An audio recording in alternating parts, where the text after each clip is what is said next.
Alright guys, here's chapter 31.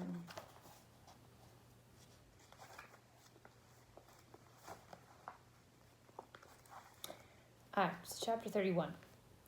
My home then, when I had at last found a home, is a cottage, a little room with whitewashed walls and a sanded floor, containing 4 painted chairs and a table, a clock, a cupboard, with 2 or 3 plates and dishes, and a set of tea things in delf. Above, a chamber of the same dimensions as the kitchen, with a deal bedstead and chest of drawers, small yet too large to be filled with my scanty wardrobe, though the kindness of my gentle and generous friends has increased that, by a modest stock of such things as are necessary. It is evening. I have dismissed, with the fee of an orange, the little orphan who serves me as a handmaid. I'm sitting alone on the hearth. This morning the village school opened. I had 20 scholars, but 3 of the number can read. None write or cipher. Several knit and a few sew a little. They speak with the broadest accent of the district. At present, they and I have difficulty in understanding each other's language. Some of them are unmannered, rough, intractable, as well as ignorant. But others are docile, have a wish to learn, and evince a disposition that pleases me. I must not forget that these coarsely clad little peasants are of flesh and blood, as good as the scions of gentlest genealogy, and that the germs of native excellence, refinement, intelligence, kind feeling are as likely to exist in their hearts as those of the best born. That's important, because she's realizing that despite class, these are human beings. These are flesh and blood people who feel and care regardless of class, regardless of what they know or don't know. And this is that modern Enlightenment feeling that we have, that despite class, everybody is the same, everyone is equal, which is very different than how she felt before. My duty will be to develop these germs. Surely I shall find some happiness in discharging that office. Much enjoyment I do not expect in the life opening before me. Yet it will, doubtless, if I regulate my mind and exert my powers as I ought, yield me enough to live on from day to day. That's kind of a Helen Burns comment to make. She may not love what she does, but as long as it sustains her from day to day, she's going to live to tolerate it. Was I very gleeful, settled, content during the hours I passed in yonder bare, humble schoolroom this morning and afternoon? Not to deceive myself, I must reply, and this is important. No. I felt desolate to a degree. I felt, yes, idiot that I am, I felt degraded. I doubted I had taken a step which sank instead of raising me in the scale of social existence. I was weakly dismayed at the ignorance, the poverty, the coarseness of all I heard and saw around me. But let me not hate and despise myself too much for these feelings. I know them to be wrong. That is a great step gained. I shall strive to overcome them. She doesn't like her job. She feels like it's beneath her. She feels like these kids are impossible to teach. Every teacher has felt that at some point. But she's going to do her best to find enjoyment in it and overcome these feelings that she has. Tomorrow, I trust, I shall get the better of them partially, and in a few weeks, perhaps, they will be quite subdued. In a few months, it is possible the happiness of seeing progress and a change for the better in my scholars may substitute gratification for disgust. She's saying seeing them get better will more than likely make her feel a stronger connection to them. Meantime, let me ask myself one question. Which is better? To have surrendered to temptation, listened to passion, made no painful effort, no struggle, but to have sunk down in the silken snare, fallen asleep at the flowers covering it, wakened in a southern clime amongst the luxuries of a pleasure villa, to have been now living in France, Mr. Rochester's mistress, delirious with his love half my time, for he would, oh yes, he would have loved me well for a while. He did love me. No one will ever love me so again. I shall never more know the sweet homage given to beauty, youth, and grace, for never to anyone else shall I seem to possess these charms. He was fond and proud of me. It is what no man besides will ever be. But where am I wandering, and what am I saying, and above all feeling? Whether it is better, I ask, to be a slave in a fool's paradise at Marseille, fevered with delusive bliss one hour, suffocating with the bitterest tears of remorse and shame the next, or to be a village schoolmistress, free and honest, in a breezy mountain nook, in the healthy heart of England.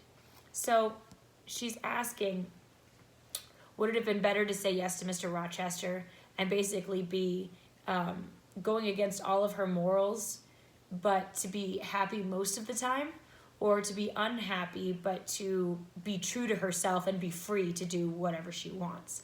That's a difficult question, right?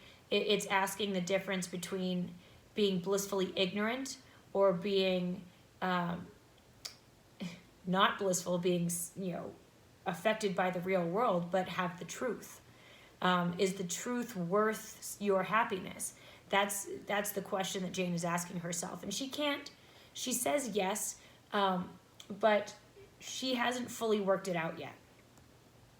Yes, I feel now that I was right when I adhered to principle and law, and scorned and crushed the insane promptings of a frenzied moment. God directed me to a correct choice. I thank his providence for guidance.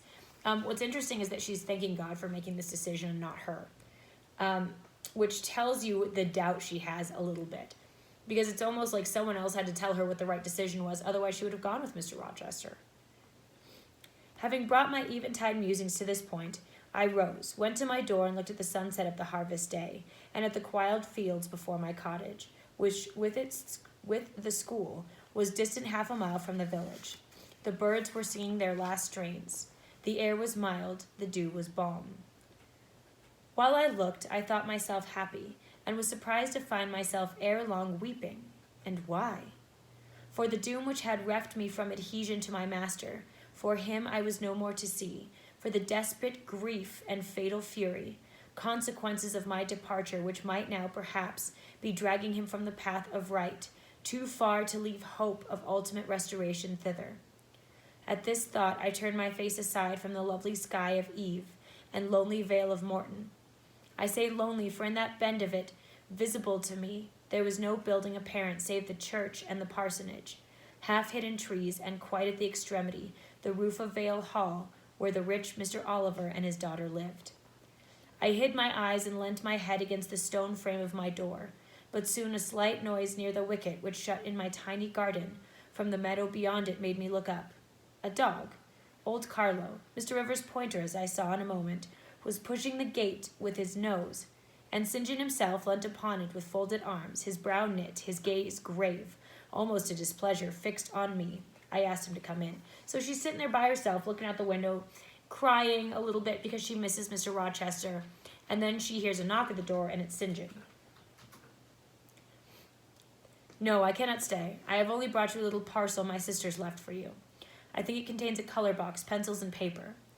I approached to take it. A welcome gift it was.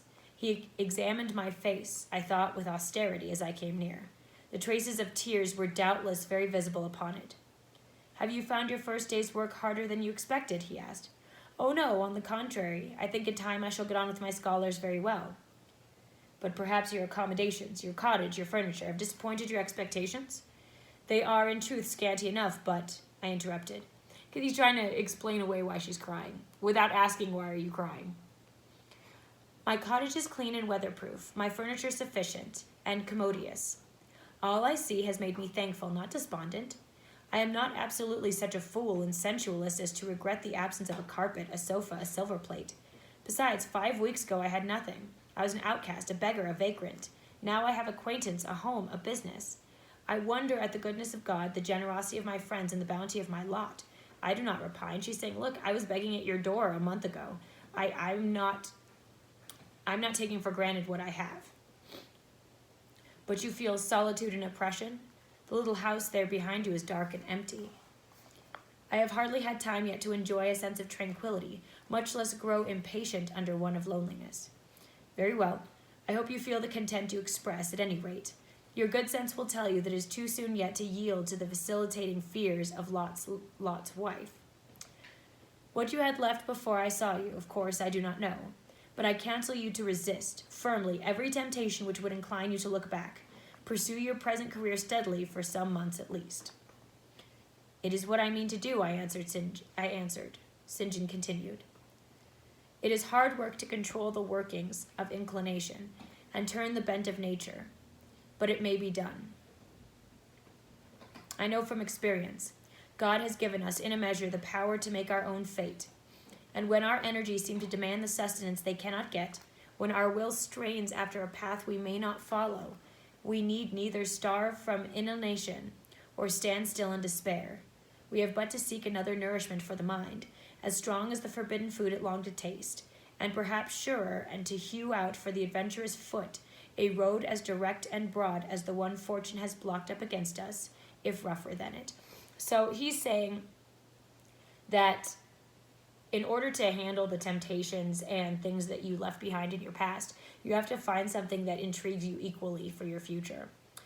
So basically, you have to replace one vice with another. So you have to feed your mind with a different vice that's more positive. So if, for example, if Mr. Rochester is Jane's vice, taking that passion and improving the lives of the students at that school would be replacement for that, would be the fulfillment that she didn't get before.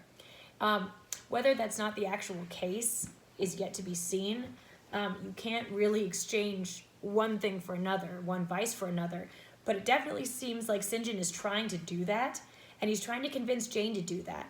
We're going to learn more about St. John coming up very shortly, but there's clearly something he's fighting or something he's battling against to kind of make peace with where he is now. A year ago, I was myself intensely miserable because I thought I had made a mistake in entering the ministry. Its uniform duties wearied me to death. I burnt for the more active life of the world, for the more exciting toils of a literary career, for the destiny of an artist, author, orator, anything rather than that of a priest. Yes, the heart of a politician, of a soldier, of a votary of glory, a lover of renown, a luster after power, beat under my curate's surplice. I considered my life so wretched, it must be changed or I must die. After a season of darkness and struggling, light broke and relief fell. My cramped existence all at once spread out to a plain without bounds. My powers heard a call from the heaven to rise, gather their full strength, spread their wings, and mount beyond ken. God had an errand for me, to bear which afar to deliver it well.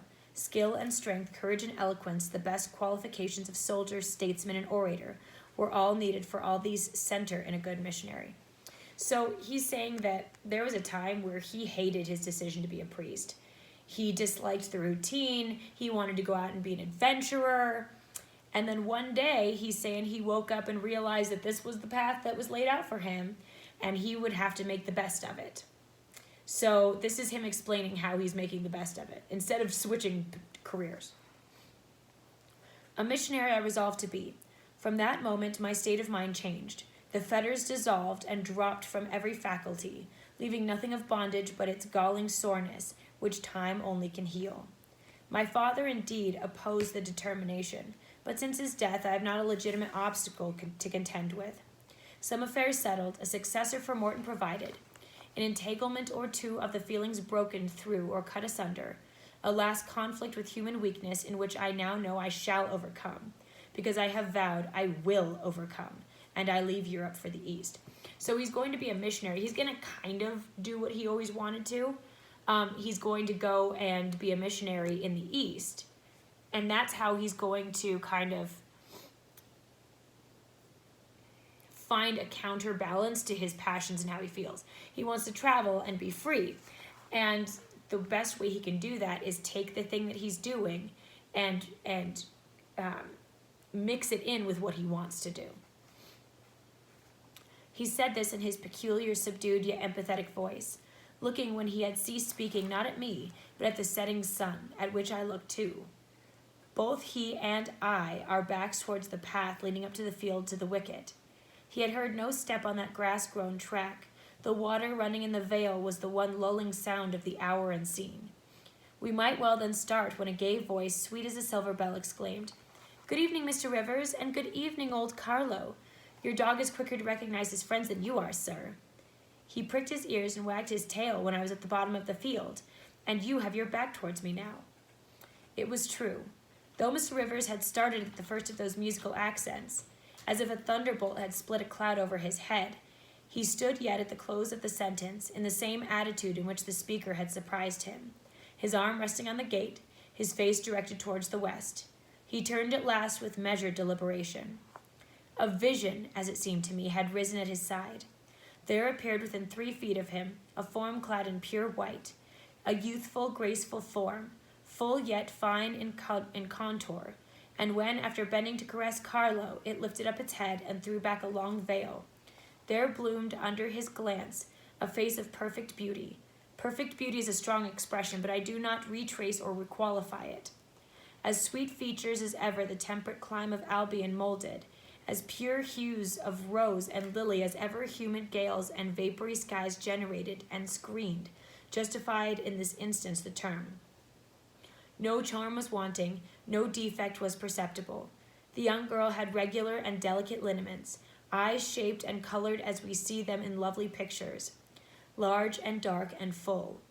The long and shadowy eyelash which encircles a fine eye with so soft a fascination, the penciled brow which gives such clearness, the white smoothed forehead which adds such repose to the livelier beauties of tint and ray, the cheek, oval, fresh and smooth, the lips, fresh too, ruddy, healthy, sweetly formed, the even and gleaming teeth without flaw, the small dimpled chin, the ornament of rich, plenteous tresses, all advantages, in short, which combined realized the ideal of beauty were fully hers.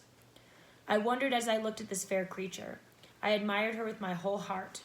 Nature had surely formed her in partial mood, and forgetting her usual stinted stepmother dole of gifts, had endowed this, her darling, with a grandam's bounty. All that means this gal who stood up next to St. John is really, really pretty. What did St. John Rivers think of this earthly angel? I naturally asked myself that question as I saw him turn to her and look at her, and as naturally I sought the answer to the inquiry in his countenance. He had already withdrawn his eye from the Peri and was looking at a humble tuft of daisies which grew by the wicket. He's not looking at her. That's a sign of something. So if he had no feeling for the girl standing next to him, he'd be like, oh, good morning. But he's not even looking at her. He's looking at these daisies that are on the ground. A lovely evening, but late for you to be out alone, he said as he crushed the snowy heads of the closed flowers with his foot. Oh, I only come home from, she mentioned the name of a large town some 20 miles distant, this afternoon. Papa told me you had opened your school and that the new mistress was come.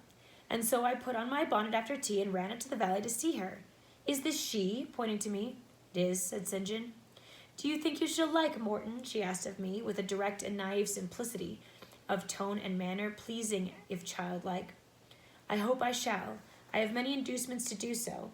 Did you find your scholars as attentive as you expected? Quite. Do you like your house? Very much. Have I furnished it nicely? Very nicely indeed. And made a good choice of an attendant for you in Alice Wood? You have indeed. She is teachable and handy.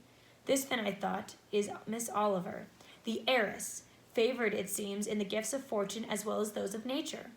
What happy combination of the planets presided over her birth, I wonder. So she's pretty and she's really nice, unlike Blanche Ingram, who's just really pretty and just really awful on the inside. I shall come up and help you teach sometime, she added. It will be a change for me to visit you now and then, and I like a change. Mr. Rivers, I have seen so gay during the stay at S. Last night, or rather this morning. I was dancing till 2 o'clock.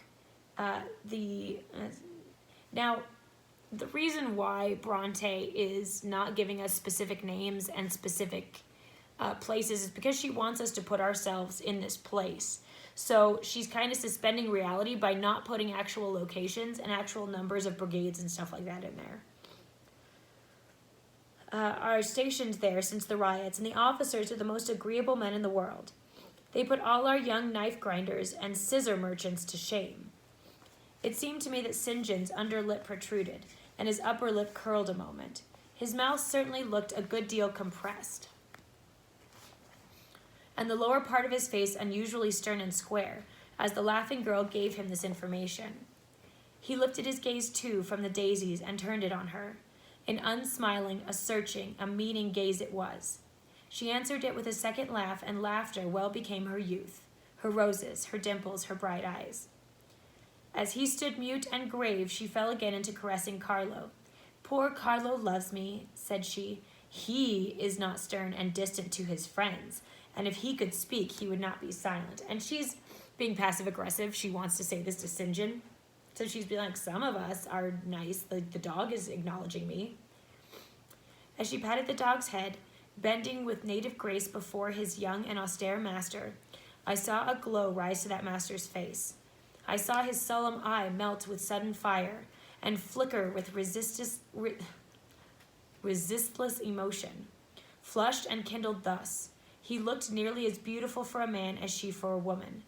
His chest heaved once as if his large heart, weary of despotic constriction, had expanded, despite the will, and made vigorous bound for the attainment of liberty. But he curbed it, I think, as a resolute rider would curb a rearing steed. He responded neither by word nor movement to the gentle advances made by him. Jane's looking at his face and sees that he is struggling with something, that he clearly likes this girl. So he likes Miss Oliver, but he's fighting it for some reason. We don't know what that reason is yet, but she's really pretty. She's the heir to a fortune. She's obviously nice to the poor and has built this house and this school for charity. So Jane is going to be questioning, why isn't this guy making a move on her? Is it because he has no money? Is it because he feels like he's beneath her? What's the deal? Papa says you never come to see us now, continued Miss Oliver, looking up. You are quite a stranger at Vale Hall. He is alone this evening and not very well. Will you return with me and visit him? It is not a reasonable hour to intrude on Mr. Oliver, answered St. John. Not a seasonable hour, but I declare it is. It is just the hour when Papa most wants company, when the works are closed and he has no business to occupy him. Now, Mr. Rivers, do come. Why are you so very shy and so very somber? 'Cause he likes her. She filled up the hiatus, his silence left by a reply of her own. I forgot, she exclaimed, shaking her beautiful curled head, as if shocked at herself. I am so giddy and thoughtless. Do excuse me. I had slipped my memory that you have good reasons to be indisposed for joining my chatter.